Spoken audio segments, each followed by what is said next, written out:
Couturière, couturier, bonjour à tous, bienvenue dans cette nouvelle vidéo. Aujourd'hui, c'est un tuto que je vous propose. Nous allons coudre ensemble la jupe doublée la plus simple du monde. Elle est tellement simple qu'il n'y a pas de patron à télécharger, à acheter ou je ne sais quoi. Vous allez la faire vous-même à partir d'un rectangle de tissu. On y va.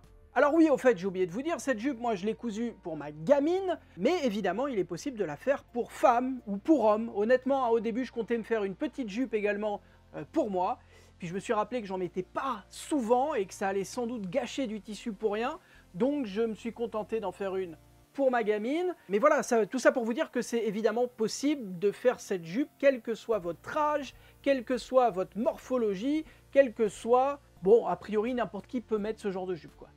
Ce tuto, vraiment, il est ultra simple. Si vous avez un peu la trouille de vous lancer dans la construction, dans la couture d'habits, vous avez un peu peur parce que les habits, ça peut être un peu compliqué, ça peut faire peur.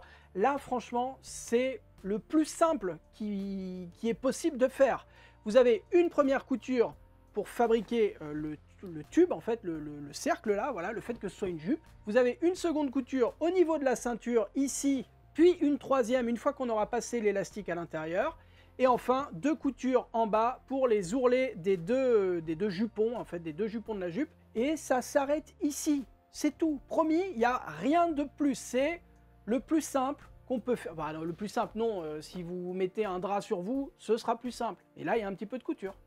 Pour coudre cette jupe, il va vous falloir un coupon de tissu.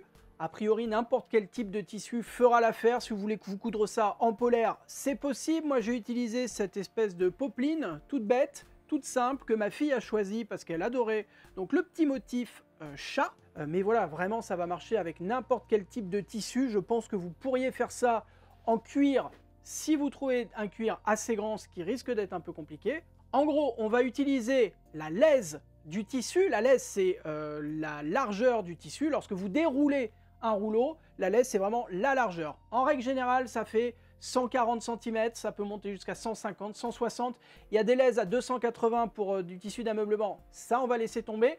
Il y a des lèses à 110. Si vous faites une jupe pour vous, pour un adulte, ça va être un peu compliqué aussi. Donc on choisit, enfin en tout cas celui-ci, celle-ci, c'est une lèse de 140. Et cette largeur de tissu, cette lèse, on va la coudre pour ensuite avoir un tube. Et ce tube, on va en faire la jupe, le calcul pour le métrage de tissu dont on a besoin. Pour la largeur, vous gardez la lèse du tissu, 140, 150 cm, ça devrait fonctionner sans problème. Et pour la longueur, ça dépend du type de jupe que vous souhaitez faire. Vous prenez une mesure jusqu'au niveau où vous souhaitez que ça arrive, vous multipliez le chiffre que vous avez obtenu par 2, vous rajoutez 5, et du coup c'est cette quantité de tissu, c'est cette longueur de tissu dont vous allez avoir besoin. Et le second ingrédient de cette recette, c'est un élastique. Celui que j'utilise va faire 2 cm de large. Et là, rebelote, on va avoir besoin de prendre une mesure. Hop là, vous prenez ça au niveau de là où arrivera la jupe, finalement. Clac, 100. Purée, oh, les confinements ont fait mal. 100 cm, 1 mètre. Ce chiffre-là, vous retirez 3 cm et du coup, vous savez quelle quantité d'élastique vous avez besoin. Pour la jupe de ma fille, j'ai donc pris la mesure autour de sa taille, elle faisait 58 cm, je retire 3 et je coupe mon élastique à 55 cm.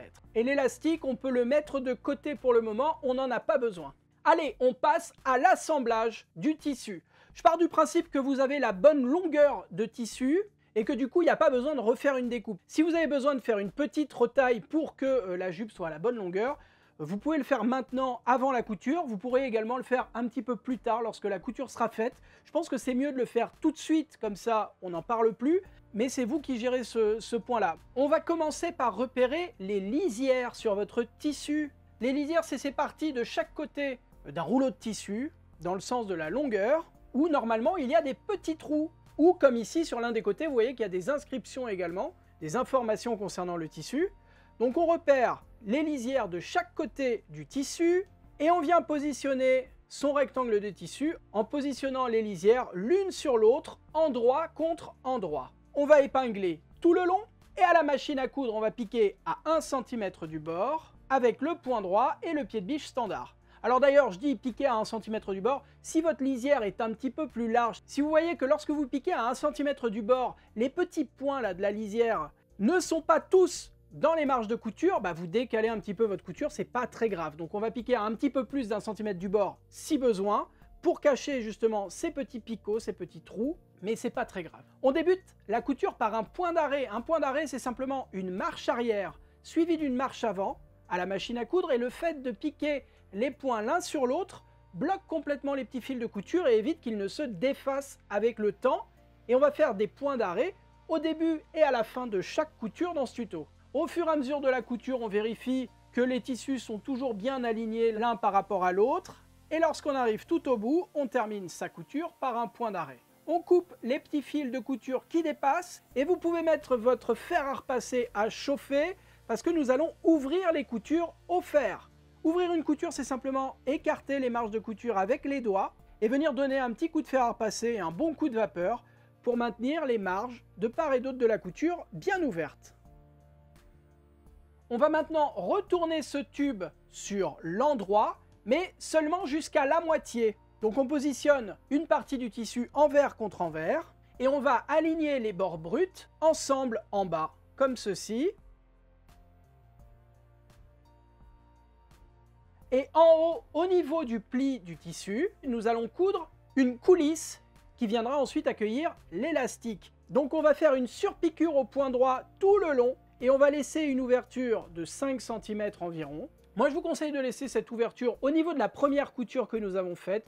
Ça permet d'avoir un petit point de repère. Donc à la machine à coudre, on est toujours au point droit. Cette fois, on va essayer de piquer à 3 cm du bord. Étant donné que l'élastique que je vais utiliser fait 2 cm de large, je me laisse un petit peu de marge pour pouvoir le faire coulisser gentiment à l'intérieur de la coulisse justement. Donc moi je décide de piquer à 3 cm. Si vous utilisez un élastique un peu plus large ou un peu moins large, vous adaptez votre surpiqûre à ce moment-là. On débute toujours notre couture par un point d'arrêt. On va piquer tout le long. Et lorsqu'on a quasiment fait tout le tour, on s'arrête en laissant 5 cm d'ouverture. On fait à nouveau un point d'arrêt. On coupe les petits fils de couture qui dépassent. Et on va maintenant s'occuper de faire passer l'élastique à l'intérieur de la coulisse que nous venons de coudre. Pour faire passer un élastique dans une coulisse, moi je vais m'aider d'une épingle de sécurité. Vous pouvez appeler ça une épingle à nourrice, personne ne vous tapera sur les doigts. Cette épingle, on la pique à l'intérieur de l'élastique, on la referme et on va maintenant retourner notre ouvrage comme ceci sur l'envers et faire passer par l'ouverture l'épingle et l'élastique. Et avec les doigts, vous allez faire avancer tout ce bazar à l'intérieur de la coulisse. Pour éviter de perdre l'autre extrémité de l'élastique, je vous conseille de l'épingler sur un bord. Donc là, c'est la partie un peu longue, je dois bien le reconnaître. Et lorsqu'enfin votre épingle et le bout d'élastique ressortent, vous vous donnez un peu de mousse, c'est-à-dire vous tirez vraiment pour avoir suffisamment de matière ensuite pour pouvoir coudre correctement tout ça. Vous retirez l'épingle et on va positionner les deux morceaux en les posant l'un sur l'autre sur 2 cm. À la machine à coudre, on va piquer. Alors moi, je vais utiliser le point zigzag, mais vous pourriez par exemple coudre un carré comme ceci qui sera croisé. Ça tiendrait aussi bien. En fait, il faut une piqûre qui soit pas forcément jolie, mais qui tienne bien le coup, parce que l'élastique et la couture qui retient l'élastique sur lui-même, c'est ce qui travaille le plus dans cette jupe. Donc, n'hésitez pas à bien coudre cette partie-là pour éviter que ça bouge et que ça tienne dans le temps. Le point que je vais utiliser, moi, je vais l'élargir au maximum. Je positionne mon élastique sous le pied presseur et en avant la musique. Je fais quelques allers-retours pour que ça tienne bien. Et maintenant, on va rentrer cet élastique à l'intérieur de la coulisse. Pour cela, il suffit de tirer un petit peu sur la taille de la jupe et l'élastique va rentrer tout seul.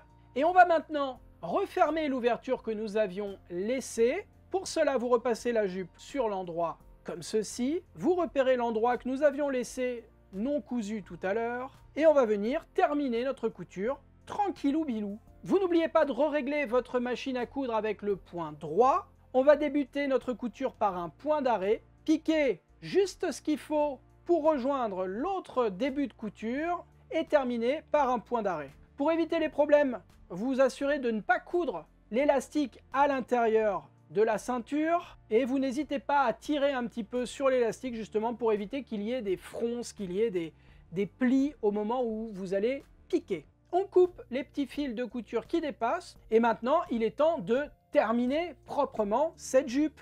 Nous allons nous occuper des ourlets. Alors vous l'avez vu, cette jupe elle est entièrement doublée, donc il y a deux parties.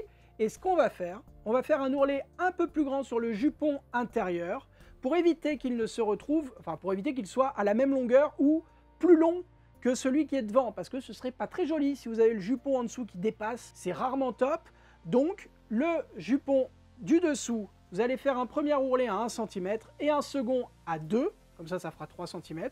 Et pour le jupon extérieur, on va faire un ourlet tout bête, donc un ourlet de 1 cm et un second de 1 cm également. Et comme ça, celui-ci sera 1 cm plus long que le jupon à l'intérieur. Pour faire de jolis ourlets, je vous conseille très sérieusement de les faire avec votre fer à repasser sur la planche à repasser. On replie une première fois à 1 cm tout le long et on fait un second repli à 1 cm également si c'est le jupon extérieur et à 2 cm si c'est le jupon intérieur. Et ensuite, on passe à la machine à coudre. On est toujours avec le point droit au plus près du bord de l'ourlet. On débute la couture par un point d'arrêt. On pique tout le long et on termine notre couture par un point d'arrêt. Même chose pour le second jupon. On coupe tous les petits fils de couture qui dépassent et c'est terminé. Bravo à vous! Merci à toutes et tous d'avoir suivi ce petit tuto jusqu'ici, j'espère qu'il vous a plu. Si c'est le cas, vous connaissez la rengaine, vous pouvez me le dire en laissant un petit commentaire, un pouce en l'air et surtout, en n'oubliant pas de vous abonner à la chaîne YouTube, c'est le gros rectangle rouge juste en dessous où il y a marqué s'abonner, il suffit de cliquer, c'est gratuit. Par ailleurs, si vous souhaitez me donner un petit coup de main, si vous avez envie de m'aider à fabriquer ces vidéos, à fabriquer cette chaîne YouTube, c'est possible via le bouton rejoindre qui est une nouveauté sur YouTube qui vous permet de donner tous les mois un petit peu d'argent pour soutenir cette chaîne, pour soutenir mon travail. Ça fait plaisir. Moi, je vous dis à la semaine prochaine pour de nouvelles vidéos. D'ici là, prenez soin de vous, bonne couture.